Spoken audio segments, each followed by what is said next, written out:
How we doing, Dodger fans? It could not be scripted any better. The Dodgers have a terrific 6-1 week and clinch the NL West on Vin Scully's final home game. We're going to talk all about it and look ahead to the last week of the regular season, all this week on Dodgers Wrap 360. You're tuning into the destination for TV superfan discussion, AFTERBUZZ TV. And now, let the buzz begin. Time for Dodger baseball. Oh, yeah, Vinny, baby, and it's time for Dodgers Wrap 360. Oh, yeah. Alongside Hunter Marks, I'm Mike Conley. Thanks for tuning in, Dodger fans. This is another edition of our weekly rudderless discussion on all things Dodgers. Oh, yeah. Feel free to join in that discussion by... how can people join in with us, Hunter? You guys can tweet me at Hunter_Marks or shoot me a question at Huntsman on Instagram. Yeah, I love that. You can also go to the YouTube chat room and enter the live chat and, shoot us a question. That's it. Or make a statement. Yeah, I love that. I love that. Tell us, you love the Vinny bobbleheads. You love the set dressing we've done tonight. But... unbelievable game today, and like I said, you couldn't write up the script any better. I mean, Corey Seager, the rookie of the year, can we just give it to him now? Ties up the game in the seventh with a triple, hits a home run to tie up the game in the ninth. What a Hollywood ending game. You couldn't have scripted this even better, like you said, and it's just a remarkable, well-played game. This game was won for Vin, as Dave Roberts said at the end. Yeah. So what a way to go out and clinch our fourth NOS title. And then Charlie Culberson in the 10th with his first home run of the season. And it's just kind of like a fitting way to end the regular season at Dodger Stadium, in Vin's last game, because Culberson, it's just... with all the guys, 27 guys, most in the majors, put on the DL this year by the Dodgers, it just is so fitting that a guy that's been up and down, shuttled up and down between AAA and the Major League team, Charlie Culberson, is the guy that ends it for the Dodgers. Well, this has been the story of the Dodgers all season. Guys go down, the best player in baseball, Clayton Kershaw, goes down, and everybody steps up. We've seen this time and time again through these guys, the resilience from this team, and this is somebody that teams are not going to face in the playoffs. This month of September was incredible for the Dodgers. They had the best record in the National League for the month of September. Nice. Everyone's stepping up, crushing it, and it's Kenta Maeda got his 16th win of the week this year. Clayton Kershaw has 13 wins on the year now. Welcome back, Clayton. Nice. So everyone's kind of just pulling their weight right now, and this has been the story of the season. So can you tell me who has the best record in all the baseball in September? that I cannot. You're tricking me over here. Take a guess if I'm asking you. Boston Red Sox. Okay, Okay, there we go. Come on now, put it together. But we're here to talk Dodgers. We're here to talk Dodger all right? baseball. And I know, like all the hubbub in the NL this year has been about the Chicago Cubs, but there's something special going on right here in Los Angeles. The Dodgers are clicking on all cylinders, offensively, defensively, through the bullpen, starting pitching. From top to bottom through the lineup, everyone is contributing. We got old man Chase Utley, no offense, Chase, 37 years old, batting leadoff, has 12 home runs on the year, 60-something RBIs, or runs scored, excuse me. Oh. And just like everyone is stepping up now. Puig got recalled from AAA. He's crushing the ball, which makes his trade value even higher come off season possibly. Or if they decide to keep him, maybe this is the Puig, the Osceola we've been waiting for all along. Yeah. I mean, you can't trade him now. It seems like he's fitting right in. He was leading the brigade today and giving fans high five running around the field. It was awesome. He had a nice little tribute to Jose Fernandez, too, who unfortunately passed away in a boating accident this morning. He hung his jersey up in the dugout. Jose is also from Cuba, like Yasiel Puig, so they were former teammates and close relationship. Yeah, that was we started out the day in a very somber tone hearing that news this morning. And, for really shocking to the baseball world to lose one of its youngest, brightest stars, You hear 3 a.m. accident and you wonder, what happened with these guys? And it turns out, there were no drugs involved. There was no alcohol that we know of. It was just a fishing accident, a group of buddies going out to have a good time, and things went awry. And just, like you said, such a young talent, two-time All-Star, former NL Rookie of the Year in 2013. He will be missed. Yes, he will be missed. Rest in peace, Jose. The sports world lost another great figure Arnold Palmer passed away today, too. I think I know what I'm drinking tonight. Yeah. There you go. A little iced tea, lemonade, and... Some vodka. Yeah, there you go. Spike it a little bit. Spike it up. You know, just... Arnold would want that. He would want that, I think. I think so, too. But really just an incredible game today. And, like I say, you couldn't script it any better with Seager tying it in the 7th. And then Conley, you know, who's been, you know, so dominant this year. Off night a little bit. I mean, they overworked the guy. Yeah, He's the most durable reliever in all of baseball. But he gives up the home run in the 9th to David Dahl to have them go ahead 3-2. And then he did it again, Seager. He did it again. This guy's the It's rookie of the year, home right? run time. It's like hands down. He's run away with this. Can we safely assume this? Here's a little something, because everybody's willing, you know, especially Right. around Dodgerland, is, you know, ready to hand him the trophy. And the MVP. You know, Dave Roberts is like, he's he the did. MVP as well. He did. That's crazy. He,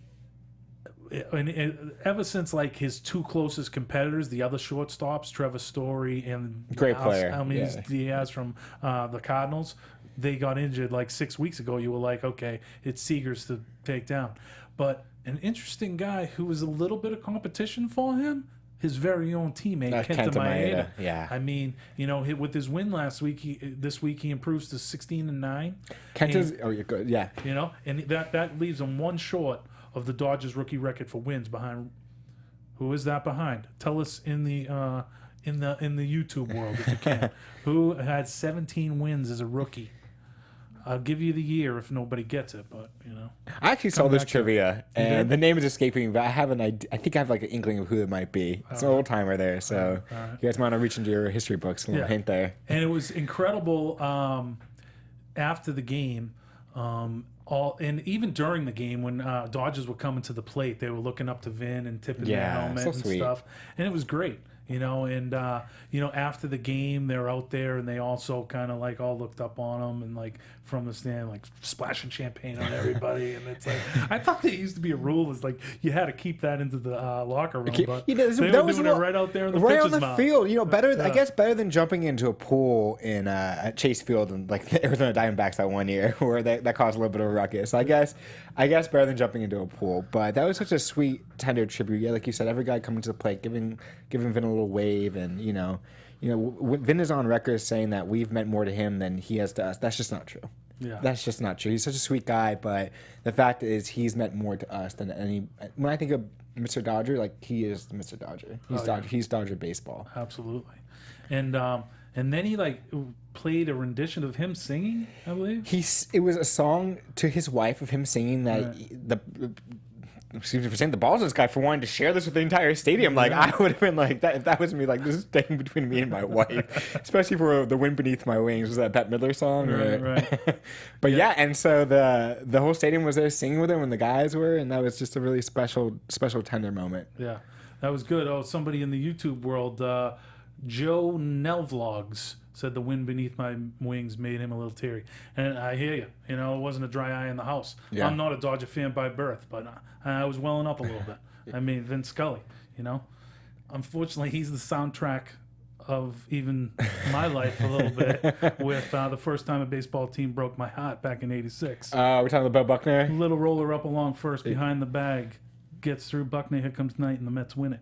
That's etched in my brain. Where were you Even when that? I want to know where you were sitting with the moment it happened. I was in my den at my house. I was a youngin watching with my dad and my brother, and it was a sad day. Sad day. I had to go outside and take a walk after that one. Would you say something to Bill Buckner if you saw him on the street or in a bar? Now we've You've made peace? yeah, it's a post 04 world. Okay. It's fine. Okay. It's cool. Yeah. Fair enough. Yeah. But getting back to the Dodgers, yeah. So that was like, a great tribute and really a great weekend for the Vin Scully weekend, with the I saw a little bit of his press conference the other day. It was interesting to hear that they were trying to get him to run for governor of California at one time early in his career. I heard that story. Did you hear the whole story about that? No. The guy who approached him for that, Vin politely told him, "I'm with the other party." Oh wow! So Nice. a little miscommunication there, but yeah, there's some great, as they were calling it, Scully stories that came out, and it seems everybody had a story with him. Yeah. You know, who wouldn't? When you broadcast for 67 years, he's broadcasted something over 9,000 Dodger games. It's almost half the games, more than half the games Dodgers have been in existence for, which is insane to think about. So those are some big shoes to fill for, what is his name? Joe Lewis, I think, believe coming in. The broadcaster coming in after him, and there's some. He's Joe Davis. Joe Davis, excuse me, Yeah. excuse me. And he, I don't think he's got 67 years on him. He's young. I think he's got just about not 24 that young. years on him, actually. He might have 50 plus. 'Cause, I mean, he's still a young kid. He's probably 30 years old. I think he's younger than that. I think he's in his 20s. Oh wow. Yeah, okay. so he's certainly not 22 like Vin was when he started. no, he's back in the not. And day. it's so hard to follow these icons, whether you're following David Letterman or Jay Leno or Joe Buck or whoever it may be. You know, I feel like you Joe always. Buck, Oh, great announcer. Well, I feel like you always want to be the guy. Jack Buck, Excuse me, Jack Buck. Excuse me, Joe Buck, the son. his son. But I feel like you always want to be the guy who follows the guy who follows the guy. You never want to be the guy right after the icon. It's such a hard shoes to fill. That's so tough. But at least it's not like Vin's getting canned. He's going out on his own terms, so it makes it a little easier to follow a guy. I think after that. And I really respect that October 2nd cutoff date. When people bring up, hey, should we do the World Series? The person I would love to see him do a World Series, especially if the Dodgers made it. But he's been pretty firm on, like, this is it. Like Michael Jackson. Yeah. This is it. This is final. No more. See Vin kick his leg. Yeah, he will be doing the Giants series, the last series of the year up in San Francisco. So you will have 3 more opportunities to hear him call a game. And if you're a youngster that doesn't like baseball, you should get into baseball. And now's a good time. Living legend. I mean, he's incredible and the best to ever do it. Speaking of the Giants, Dodgers had quite a run-in, literally and figuratively, with the Giants this week. Yes, it was great. I mean, the Dodgers, they wanted so much to win it for Vin. Yeah. During this weekend, and they really had to do a lot to pull it off. It was 6 in 1 week to get it to happen on home soil. Pretty incredible. And the week got started off in kind of a testy situation on Monday. Monday night was a rough go. We actually won that game 2-1, but there was a little skirmish, I believe, in the 7th inning between Yasiel Puig and Madison Bumgarner. As you probably know, a little roller up to first base, and a good hustle play by Bumgarner got him out. And I guess he didn't like the way Yasiel was looking at him. First, I think Yasiel was just running to first and just kind of like, crap, I just grounded out. Right. But some words were exchanged, some tempers were flared, and all of a sudden the dugout's just cleared. Yeah. And, there are a lot of rivalries in sports, and players, they switch teams often. You always hear like the rivalries are more for the fans than the players. These teams really don't like each other. Oh, yeah. They truly do not like each other. I don't think Bumgarner likes a lot of people. He's just like, he's got to check himself a He's little bit. and he's a big guy. And I don't know if you saw this, but like Matt Morris was like holding him back, and he's like, Matt Morris is a pretty big guy, and Bumgarner's like throwing away like a rag doll, just like he's like, no, the guy's having trouble restraining him. Right. I'll put it that way. Right. And it's all ug in cheek. I heard the Dodgers made up T-shirts saying "Don't look at me," Yeah. and they're kind enough to give Madison. They give him one the next day. So, Yeah. This rivalry is for real, people. Yeah. And it's not just for the fans. The guys feel it too. And baseball needs this. I was like, with as well as Madison was pitching, I was like, get him to swing at you. So get this guy out of the game, But inexplicably, Bochy took him out before I think he was even at 100 pitches. And their bullpen's pretty horrible. So the Dodgers were able to make a comeback. So that was kind of like a rallying point, after that. Because I think they were down 1-0 at that time. They were down, feeling the momentum, feeling the energy. And they won the game 2-1 Monday night. So, but at the same time, a little drama. And like this has played out with them before. There's no love lost between Yasiel and Madison Bumgarner. So. Yeah, that was great. I mean, and the classic matchup, Kershaw versus Mad Mom, and they got the 2 in the 9th to win it. It was great. That was the first time we'd seen them pitch since earlier in the year when both guys were healthy. Because usually these guys face off each other like 4 or 5 times during the year, and it's always usually like a great game, like really kind of a battle of these star pitchers. Yeah, they matched up a few times this year, I think. But it also, Yasiel dove into the stands. And he didn't make the catch, but he did that like flip. He went in hard. He's been making great defensive plays the last couple of weeks in center field, in right field. He is just patrolling. He's playing. He knows he's on thin ice. He came back from purgatory, otherwise known as AAA, and he's been on fire. He's been hitting. He's been defensively, and the best part is we've heard nothing about him being like a poor teammate and being aloof, as was kind of his MO before this. So. I'm thinking he's also healthy for the first time in a while, too. Yeah. Well, I mean, he just seems to be doing it. And, for a team that can't hit left-handers. He's been hitting lefties. He's been hitting lefties, which is huge for this team.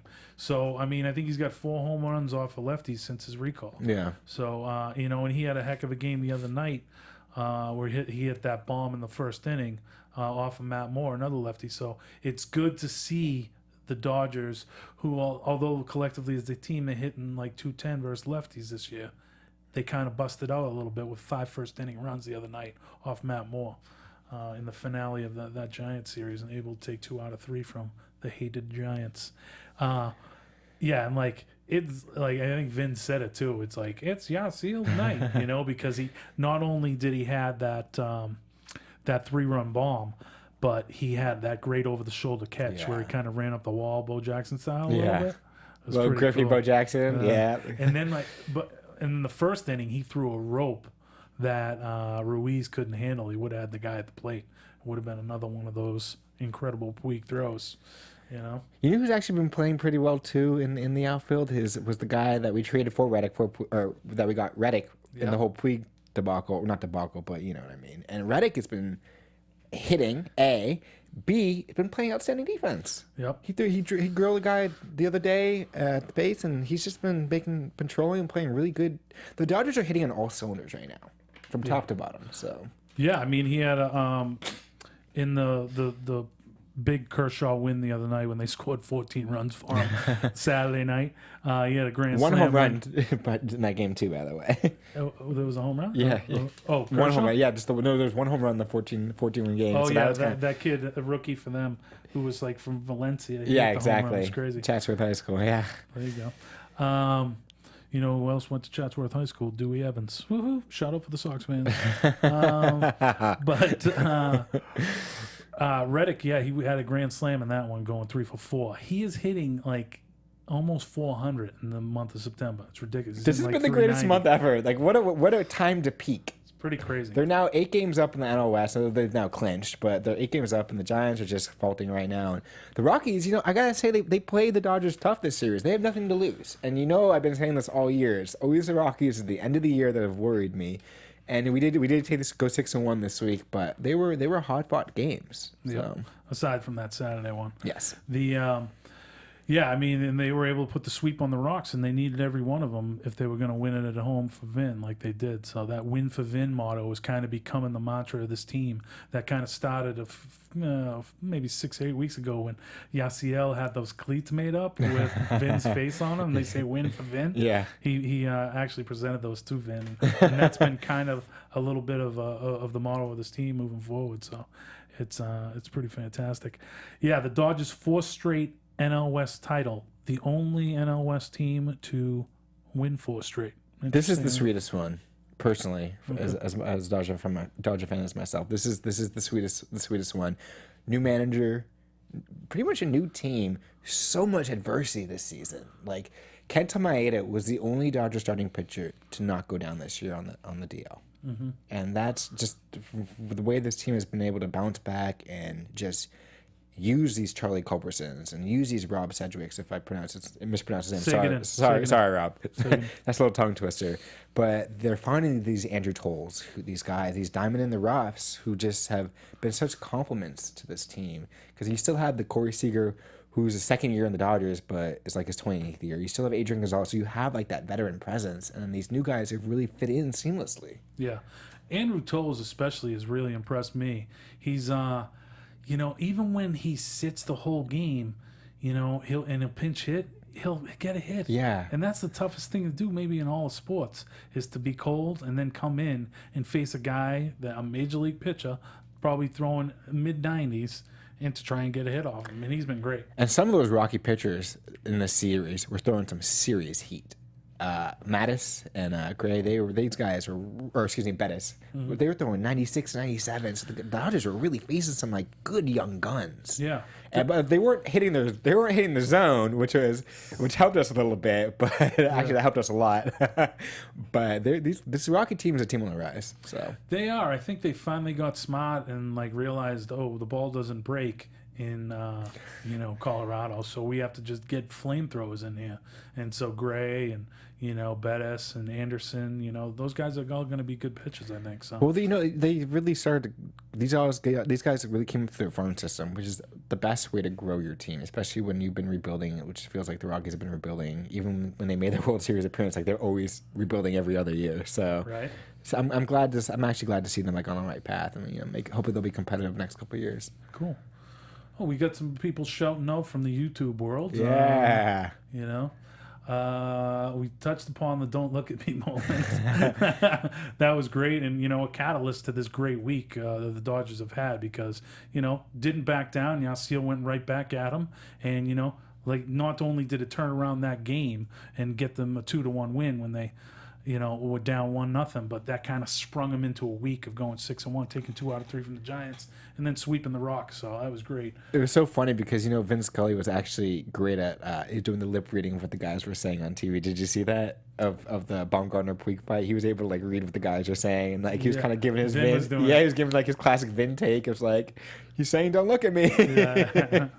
That's awesome. I'm gonna miss that. I'm gonna miss it so much. And Chris was wondering who you guys think will be playing first in the playoffs. It looks like the Washington Nationals because the Cubs will, because they have the best record, will play the winner of the wild card, and then we'll play the Nationals. So appreciate it, Chris Madden, for shouting us out and hitting us up on the YouTube. The Nationals. How do you think the Dodgers match up versus them? Well, I think they match up really well. Yeah.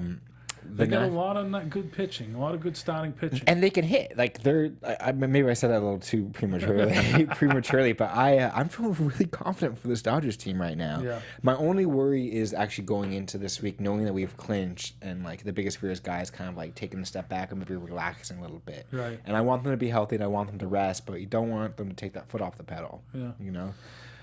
Yeah. Because too much downtime, you know what that could do to a ball player. So. Yeah, and one area where I think the Dodgers have a clear advantage is the bullpen over Washington. Washington Nationals bullpen can be had. So if you can get past the Scherzers and the Tanner Roarks of the world and can get into that bullpen, work up that pitch count and get into those 7th and 8th inning guys, they can make some hay. It also a lot depends on the Dodgers starting pitching because, as we've known, I'm not sure Kazmir is going to make the roster, but Kazmir, McCarthy, those guys, when they get in trouble early in games, it's usually a long night for the Dodgers. So, I think a key to that is trying to get that starting pitcher going, getting past those 4th and 5th innings. Yeah. So. Well, Friday night, Kaz only lasted 19 pitches before back spasms. Back spasms. So it's not looking too good. Ross Stripling came in and threw 3 scoreless innings in relief, and that was great night from the bullpen. Urias is pitching well. Give him a couple runs the last few games, but he's never pitched out of the bullpen, at least at the major league level yet. Yeah. Up until this week, so.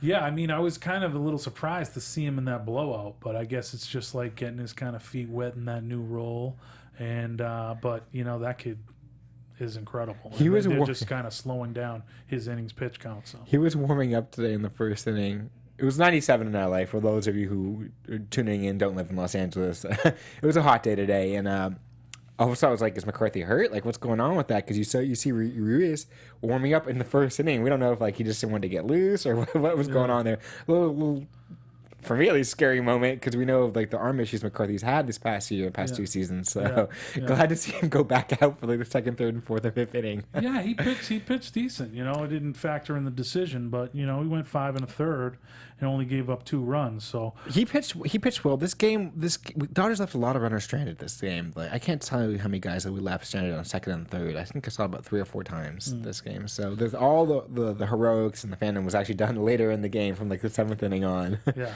They had a real clunker early in the week when the Giants shut them out in the 2nd game of that series. They were 0-10 with runners in scoring position, leaving 10 on base. So that was kind of tough. But You know who stars shining bright right now? Yasmani Grandal. Talk about one of the guys. You know, I know he's starting to get on his uptick. he's really starting to hit, and he's just had timely home runs and double and hits and just general hits, and he's really feeling it right now. So Yeah, he had a 2 home run game the other night, including a grand slam. That was kind of like, needed in support of Brett Anderson of all people. Yeah. That was in the 7-4 Dodger win. Dodgers were down 3 runs after 5, and Grandal's grand slam kind of put him in front to stay. So it's funny seeing these guys that were on the DL, these veterans, all kind of coming back at the same time. Brett Anderson, he is okay, but he hadn't pitched since August 20th. Went 5 innings pitched for the club. That's fine. 4 runs. kind of to be expected a little bit. Maybe not the 4 runs, but I'm glad to see that he went 5 innings. He got knocked around a little bit, but on 6 hits. It's like for a guy that hasn't been pitching, I think that's pretty good. It wasn't as good as Anderson's return today. He hadn't pitched since August 13th, and like I say, he only gave up the 2 runs. It's kind of cool to see. He's a LA boy, Brandon McCarthy. So he was psyched to get the start on Vin's last call, last home call. So he's pretty pumped about that after the game when he was talking to Jay Hare. In that game where Grandal had the 2 bombs, a ridiculous play by Chase Utley. Did you see that one? I did see that. How do you even have wow, the fortitude? Wow. I played second base, and I can just tell you when he bobbled it, his back when he picked the ball was completely turned, and just the foresight to know where to flip it. Because I can tell you he was looking at the ball when the ground ball when it was hit to him. How did he know how to line up? And just intuition and just I love watching this guy play. Yeah. Just playing that position, I guess, for 15 years at the big league level. I guess that's what comes with it. It was I'm 30 years old, and all my years of watching baseball, I've never seen that before. So that was one of the best. That was an incredible defensive play. Well, that's a play you'll be able to make when you're 37, like Chase. You just grow into it. All right, that's part of the maturing process. Thank you. No problem. I had a great year at 37, fielding. But yeah, I mean, folks, if you happen to miss that play, go ahead and check it out because it's going to be top 10 plays of the year. So maybe you just wait for lists like that and you'll see it. But incredible. And, another guy kind of old timer, this time not a pitcher, but with the stick resurfaced this week, Mr. Andre Ethier. Yeah, he's got a home run. Going back-to-back with Jock in that 5-2 Dodgers win on Friday night.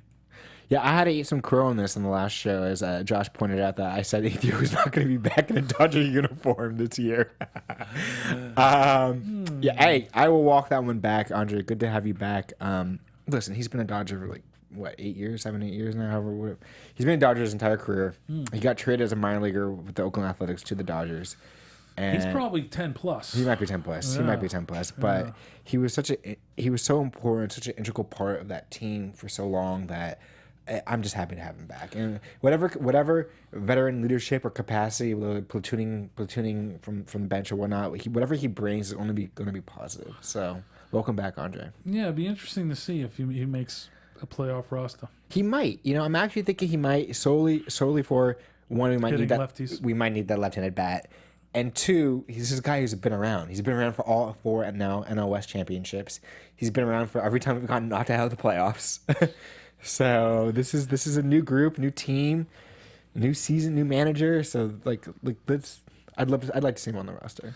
I would. Speaking of that manager, Mr. Dave Roberts, I love the guy. Congratulations to Doc. He becomes the 2nd rookie manager in Dodgers history to lead his team to the playoffs. You can tell me who the first one is, right? Take a guess. Tommy? Of course it's Tom, Mr. Tom Lasorda? Yeah, 77, I think. Okay. Yeah. Won a World Series in '81, so there. Boom. Kershaw, this guy, and it really just speaks volumes of this team and why it's really a different team than the last 3 NL West champions, is that their biggest, going into the season, you're like, okay, what could be the biggest adversity the Dodgers could face this year? Oh, I don't know. Losing the best pitcher in baseball early for an extended period of time. So it's like, and that was at a time where, all the bats hadn't really come around yet at the end of June. The Dodgers are 6. He went on the DL just a rally. The team just rallied around him. Coming out of the All-Star break, which is right around the time that Clayton was hurt, the Dodgers were 6.5 games back, and like people I don't know if people realize were coming in like how this team was deteriorating. The bullpen was a mess. The starting pitching was a huge question mark. Guys were continually on the DL.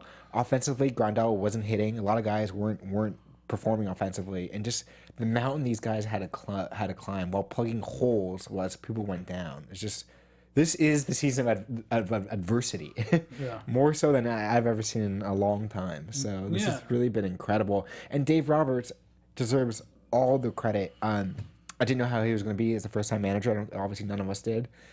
And to see him so energetic after a guy hits a home run or gets a big hit, and like he's like a cheerleader for these guys in dugouts. And sometimes that works with teams, sometimes it doesn't. But clearly, this has worked with this team.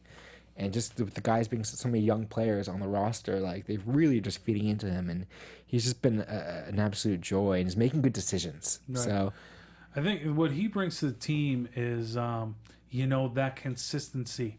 Every day, the guys, they got the same demeanor. He's always upbeat. Always. He forges a personal relationship with all his players. He, wants to see them succeed.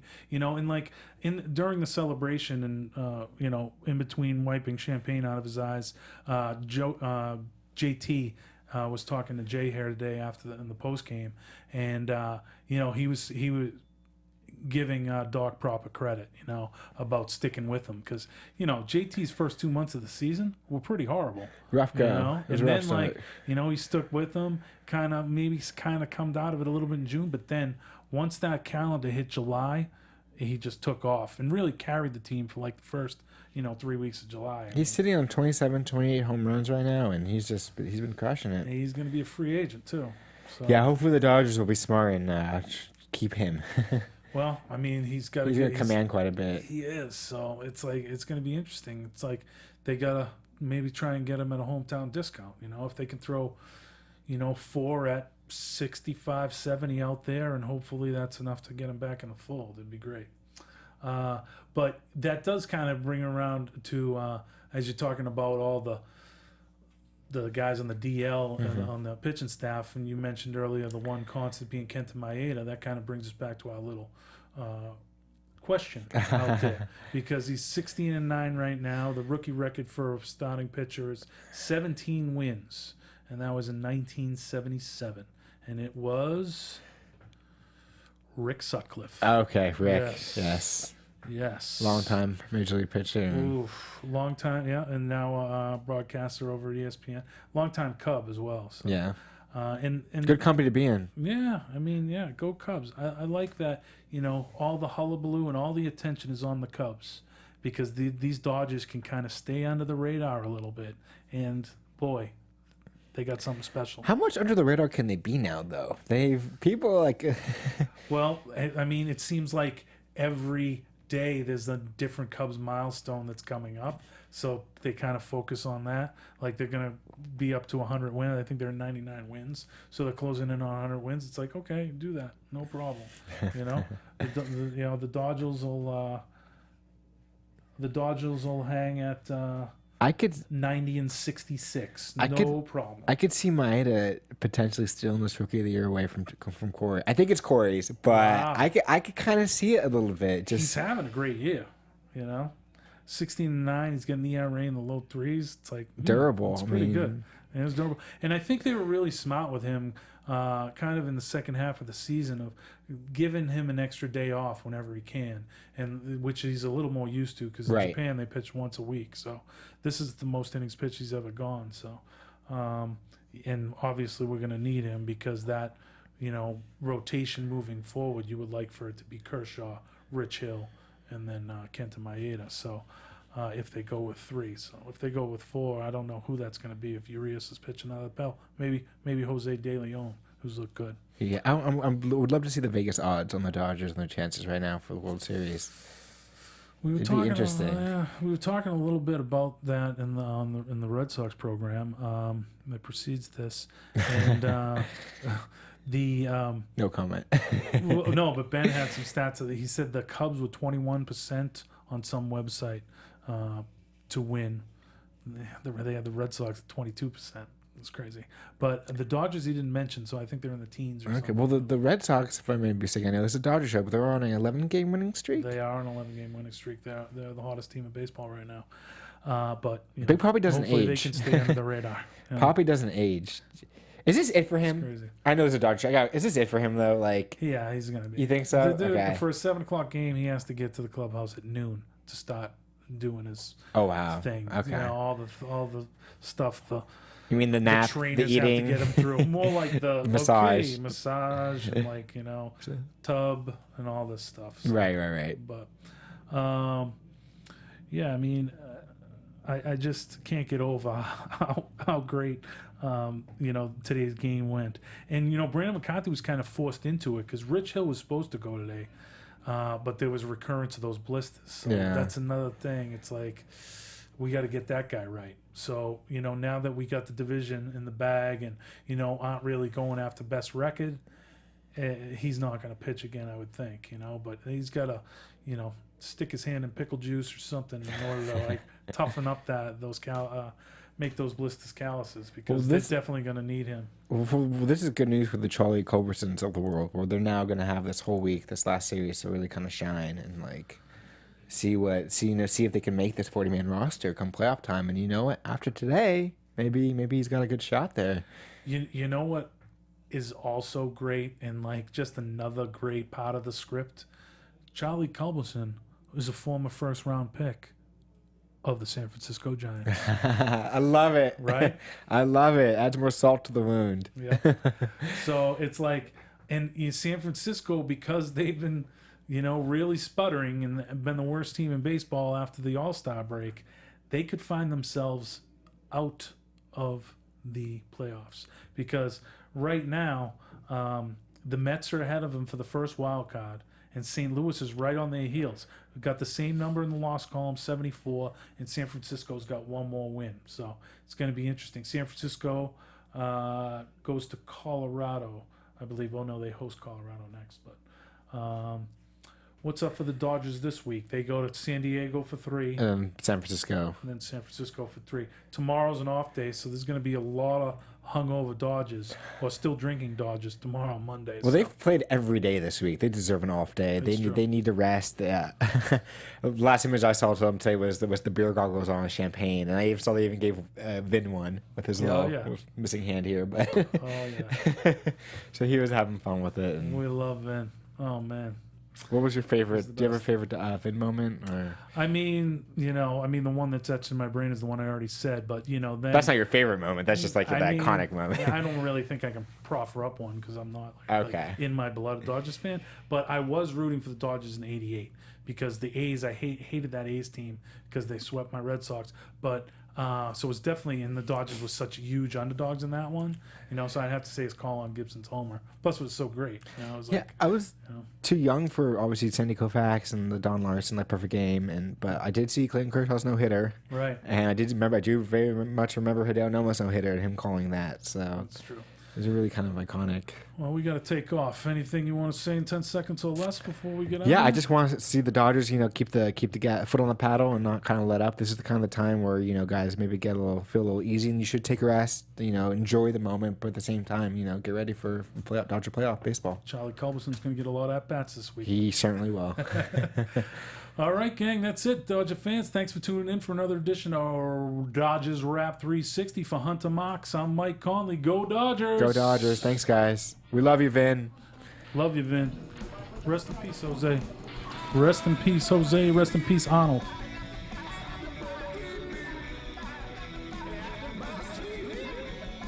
From executive producers Maria Menounos, Kevin Undergaro, Phil Svitek, and the entire AfterBuzz TV staff, we would like to thank you for listening to the AfterBuzz TV network. To watch or listen to other after shows and post comments or questions, be sure to visit AfterBuzzTV.com. I'm Sir Richard Wentworth, and this has been a presentation of AfterBuzz TV. Buzz you later. The views expressed herein are those of the hosts only and do not necessarily reflect the views of AfterBuzz TV or its owners or principals.